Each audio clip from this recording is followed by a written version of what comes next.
This is the news on NTA International. We are live in Abuja. I am Charles Alpha. Our sign language interpreter is Precious Zomene. First, the headlines.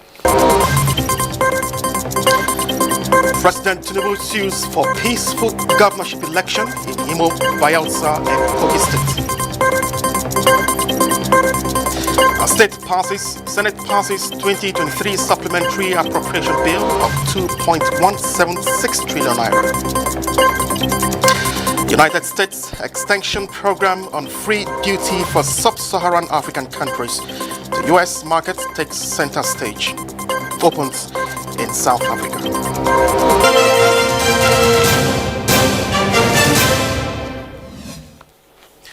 President Bola Tinubu has, for the first time, commented on the forthcoming off-circuit governorship elections in Bayelsa, Kogi, and Imo states, calling for free, fair, and peaceful conduct.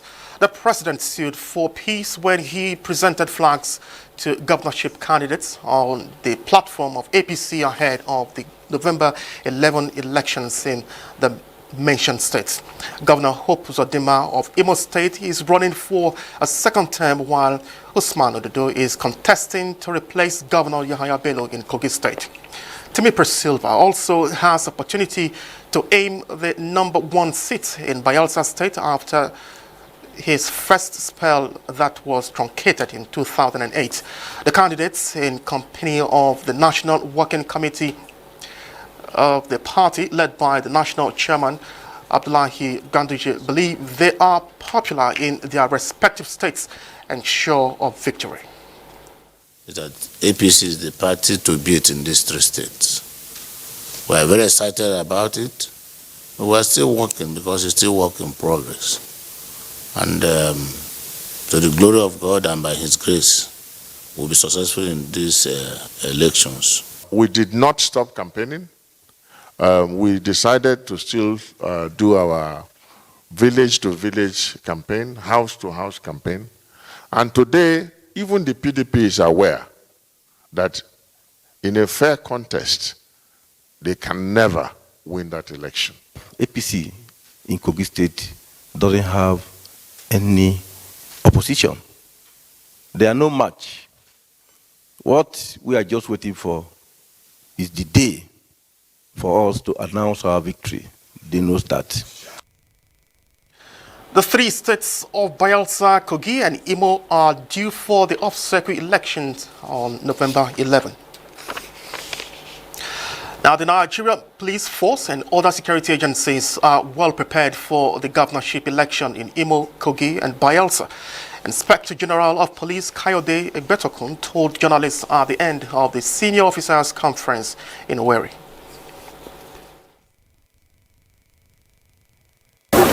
We have completed our deployment. We have completed all plans. We have crossed all our T's and we have dotted all our I's. We are fully ready for this election. Our officers have been very well trained for this election, and we are deploying officers who have experience in providing security for elections. Apart from their experience, they have been trained and retrained. So all of them know their roles. I don't expect that any one of them will act outside the general rule. Still on the off-circuit election, the Nigeria Civil Society Situation Room says the upcoming off-circuit elections in Bayelsa, Imo, and Kogi must shape the trajectory of electoral democracy in Nigeria. This was at its stakeholders meeting convened ahead of the polls in Nigeria. Timothy Yusuf reports.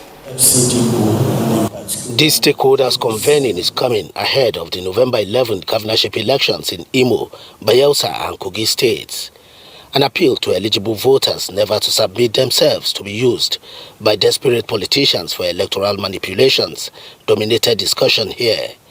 Politicians, the election management body INEC, and security agencies as actors in the process are required to conduct themselves with integrity, humility, and decency before, during, and after the elections. The conduct of the last election has left many things that need to be urgently addressed so that we can improve on the conduct of the election. For the National Assembly, reforming our electoral legal framework is sacrosanct at this time and is a continuous process which we are fully committed to.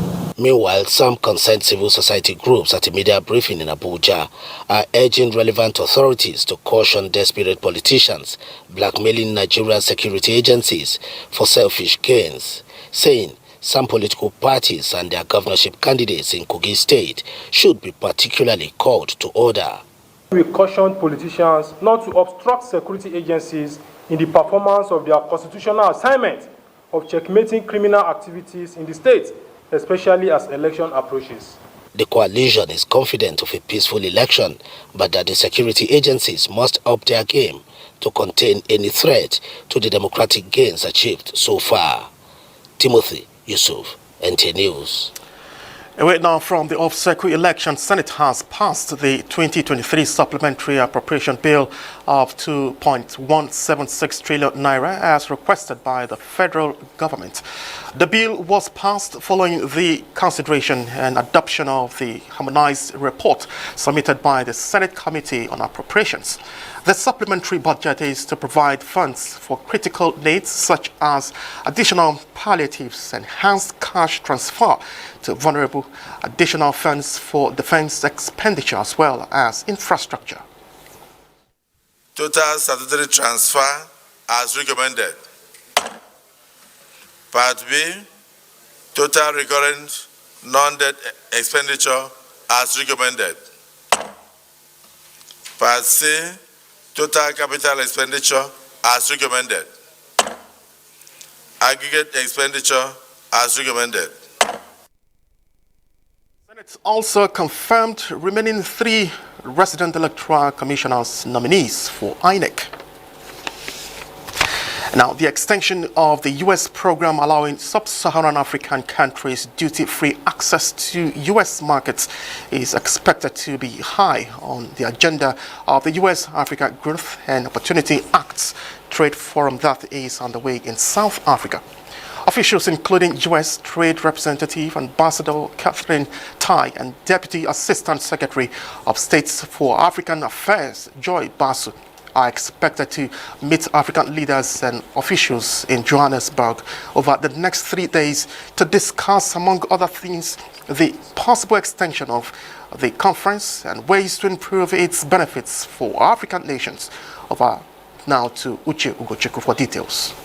Africa Growth and Opportunity Act, AGOA, is U.S. legislation that allows sub-Saharan African countries duty-free access to the U.S. markets, provided they meet certain conditions, including adherence to the rule of law and the protection of human rights. It was last extended in 2015 for a 10-year period and will expire in September 2025, with a decision on its possible extension reliant on U.S. Congress.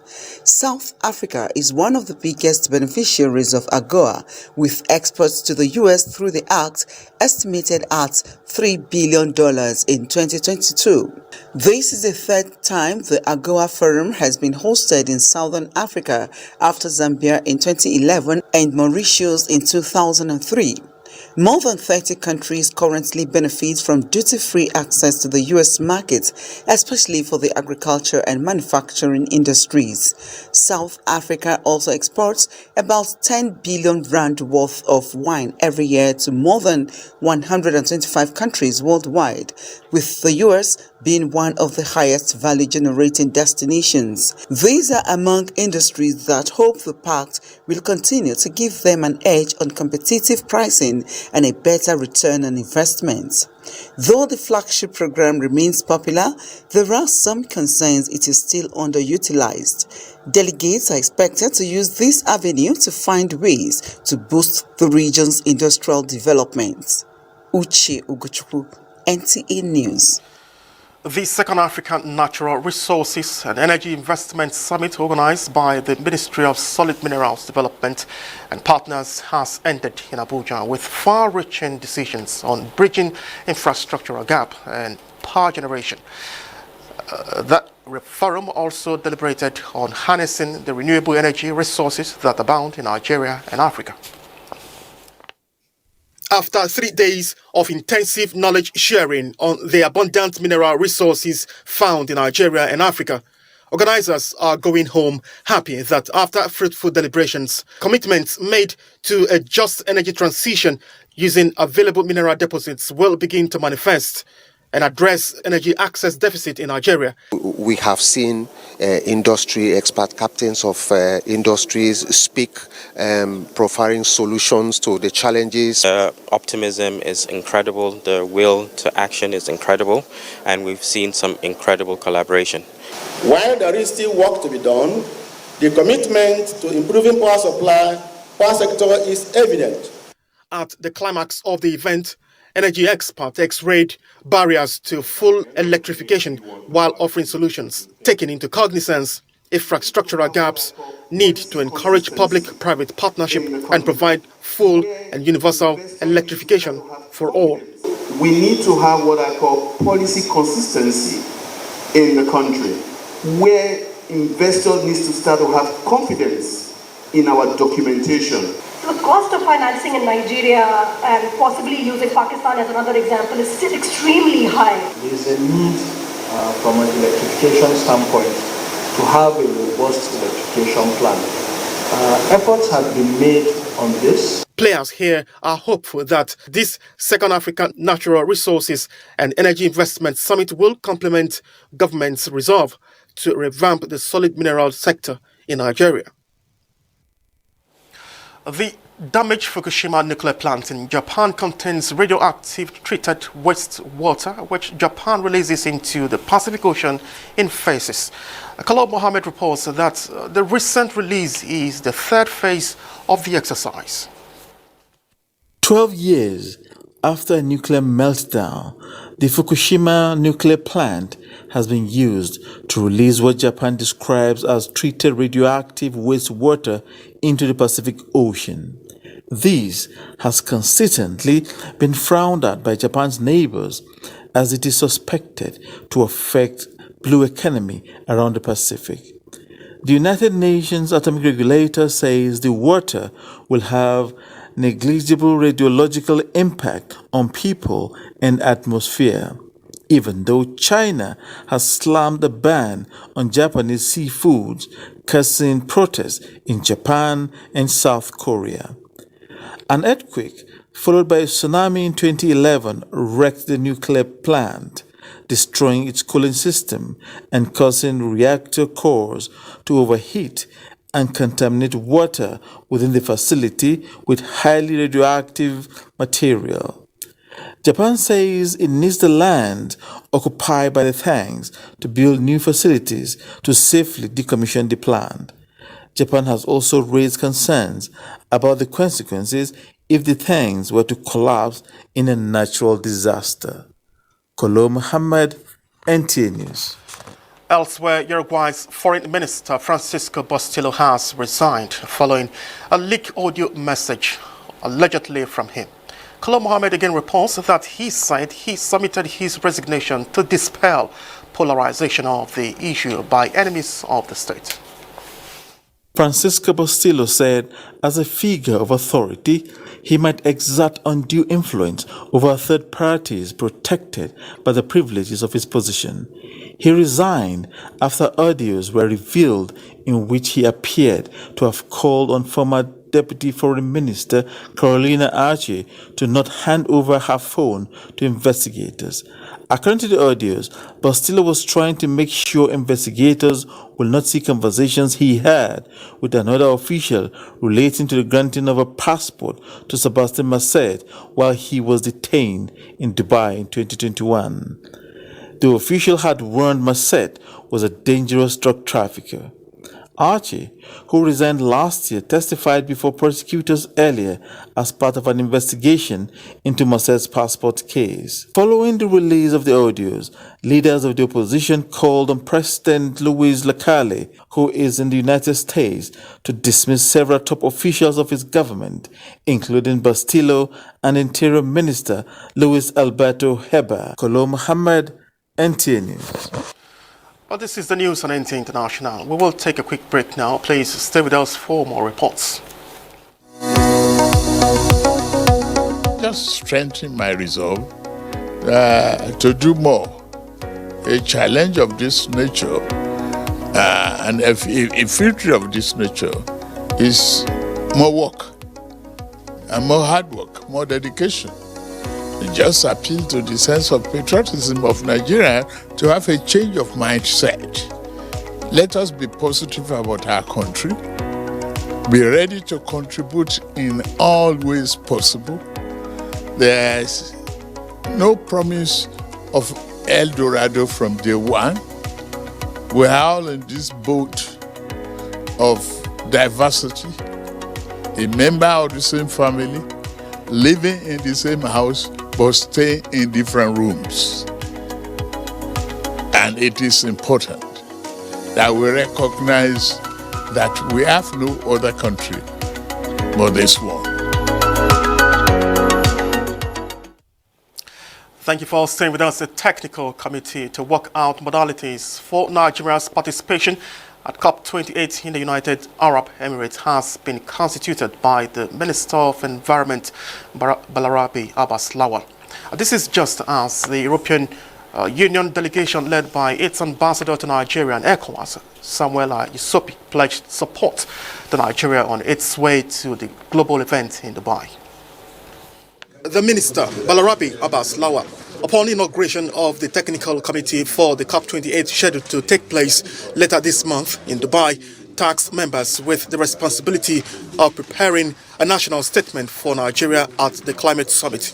The committee is also mandated to draft a handbook for Nigeria's negotiators, review the list of thematic areas assigned to negotiators from different NDAs, and develop communication text arising from engagement at COP28 with reference to other African leaders' position, especially the Nairobi Declaration at the last African Climate Summit in Kenya. The committee is now fully inaugurated, and I wish you the very best. Members of the committee were drawn from the Ministries of Environment, Water, Marine and Blue Economy, Ministry of Foreign Affairs, NNPC Limited, and the National Council on Climate Change.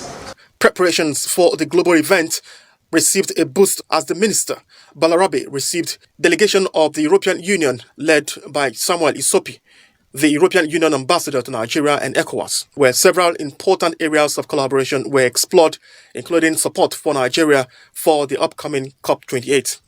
The minister, in continuation of his familiarization with agencies under his jurisdiction, received briefs from heads of the agencies for proper planning.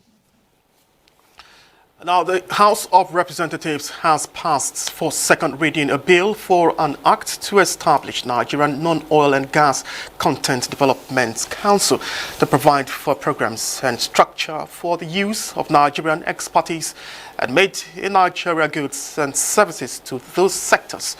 Leading the debate on the bill, House Minority Leader Kingsley Chinda argues that the establishment of the proposed council will not be an additional burden to the federal government. The idea is the same, borrowed from what we have in the Nigerian Content Bill, that the Commission will raise her own fund from participants in these sectors and in fact generate revenue for the government.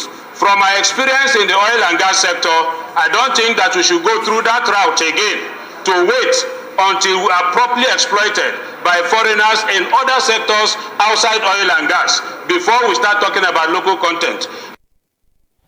National Assembly correspondent Mitaire Pen reports that the House at Thursday's plenary adopted a motion on the need to curb the leakage of classified information and documents from the security agencies sponsored by Representative Adedeji Olajide. Information spreads on social media is also very disturbing, Mr. Speaker. Worried that if the Chief of Army Staff decries that the leakage of classified documents appearing on social media, then there is a serious issue at our hands. Now, on health matters, Nigeria has attained the global targets of vaccinating 70% of its eligible population against COVID-19. Key players in the nation's health sector gave edifying tributes as the Forum of Chief Executive Officers of states' primary health care development agencies and boards held a valedictory session in honor of Dr. Faisal Shuaib after 7 years at the helm of affairs of the National Primary Healthcare Development Agency. Olusegun Diagbo has details of that report. Dr. Faisal Shuaib served as Executive Director of the National Primary Healthcare Development Agency from 2017 to October 2023. Remarks from these guests affirm it was 7 years of milestones in national immunization coverage, disease protection and control. Dr. Shuaib, you have resuscitated, you have brought to life the National Primary Healthcare Program. Dr. Faisal got polio eliminated in Nigeria. From there, routine immunization, revitalization of primary health care. This is changing one step after the other. This is vision. It turned out an evening of speeches as guests from the academia, global partners and others took turn to eulogize Dr. Faisal Shuaib as an accomplished public health practitioner who played a significant part in revitalizing Nigeria's primary health care system. As you are moving on, I'm proud of you because you are leaving behind strong NPSDA. We will support your successor to make sure that we maintain the gain. In his words, the man of the moment, Dr. Faisal Shuaib expressed belief that the progress made in making primary healthcare services a national pride is testament of collective commitment. It is this collective spirit of hard work that gives me confidence that even when I exit this stage like I have done, that spirit will continue to strengthen primary health care. He is hoping the passion to meet medical needs of Nigerians is sustained. In Abuja, Olusegun Diagbo, NTA News. The Independent Corrupt Practices and Other Related Offences Commission, ICPC, is engaging stakeholders on the National Policy Dialogue on Living Wage and Corruption in Nigeria through its Anti-Corruption Academy of Nigeria and Michael Imodu National Institute for Labour Studies. The conversation, which had in attendance labour leaders, is to guide policy responses to national issues arising from poor and inadequate wages in the country. It is expected that each stakeholder participating in this session will develop and contribute a set of indicators relevant to the working conditions and schedules of their primary constituencies in order for us to enrich the National Living Wage Policy document. On 17th April 2024, barely 6 months from today, the national minimum wage of 30,000 that was legislated into operation by the National Minimum Wage Act 2019 will come to an end and negotiations would begin. As we look forward to engage government on negotiation of the new national minimum wage anytime from now, it is incumbent of us, especially the implementers of government policy, to take a critical look at where we are and where we ought to be. Let us realize that poor wages in the face of poor social protection, in the face of poor access to basic needs of life, basic services, is an enabler for corruption.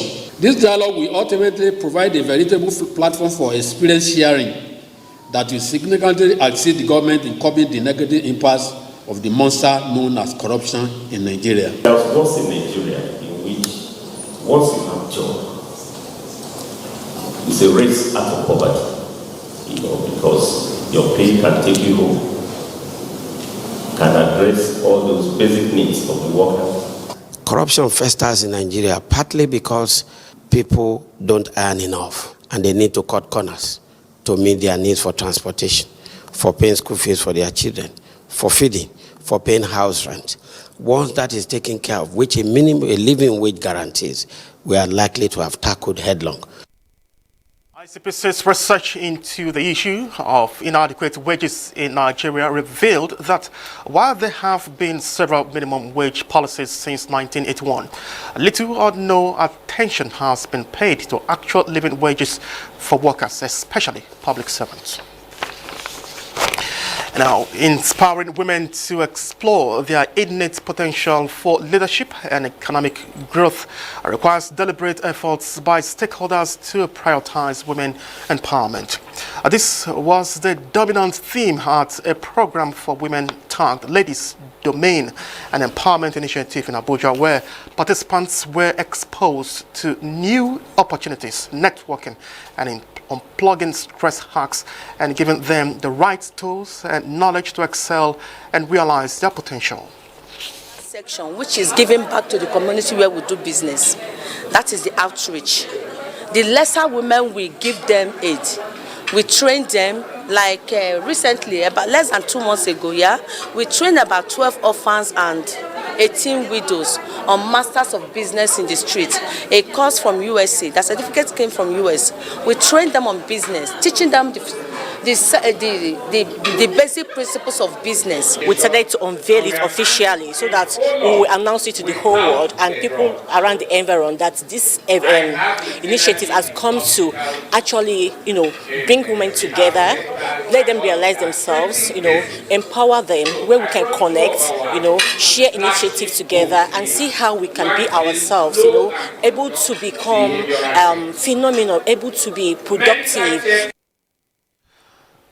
Chinese in huge numbers gathered near a state funeral home in Beijing as a former premier of the republic is laid to rest. Kolo Mohammed has details.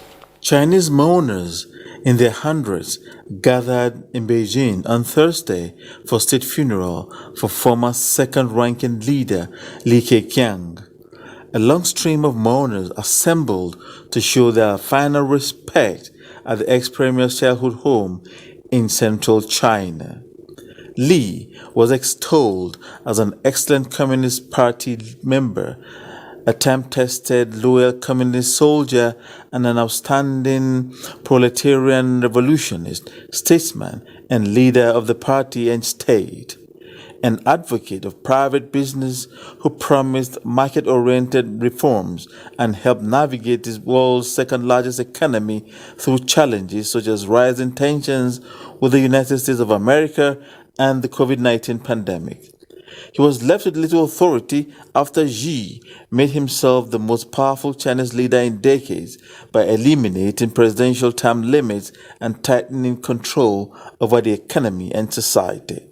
In front of the funeral home, plainclothes and uniformed police lined the roadway for hundreds of meters, directing vehicular and human traffic.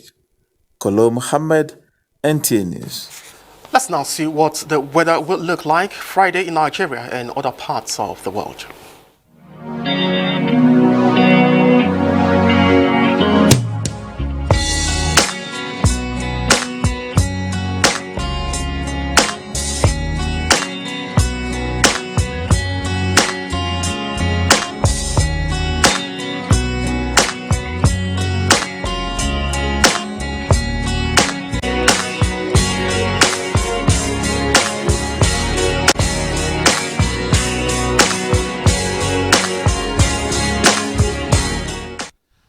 This is where we end the news. Thank you for watching. I am Charles Alf. Our sign language interpreter has been Precious Ozomene. Thanks for watching.